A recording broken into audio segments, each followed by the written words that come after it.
জয় শ্রীরাম, শুভ নববর্ষের প্রীতি ও শুভেচ্ছা।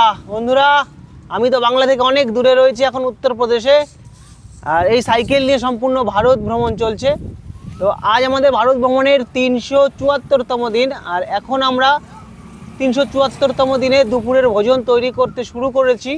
তো ভোজনে আজকে থাকছে খিচুড়ি, আর সঙ্গে থাকছে ভেন্ডি ভাজা, ভেন্ডি আর আলু ভাজা। আর এই পাশে দেখো কৈলাস, কিন্তু এই দেখো ডাল আর চালটা ধুয়ে নিচ্ছে। কৈলাস দেখাও, ওই দেখো ডাল আর চাল, মানে প্রথমে ডালটা ধুয়ে নিল, চালটা ধোয়নি, এখনো ধোবে। আর আলু আমরা কেটে নিয়েছি, এই যে আলু। আর ভেন্ডি, এই দেখো ভেন্ডি কাটছে, এরকম করে ভাজা হবে। আর পালং শাকটা খিচুড়িতে দেওয়া হবে।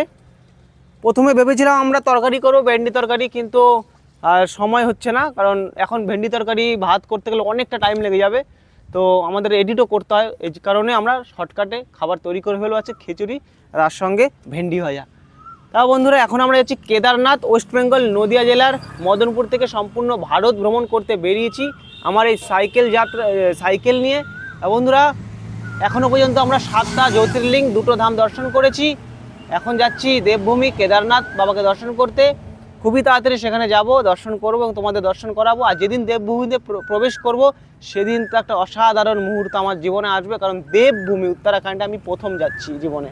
তা বন্ধুরা, তোমরা যারা যারা দেবভূমি উত্তরাখণ্ডে গেছো অবশ্যই জানাবা, যারা যাওনি তারাও জানাবা।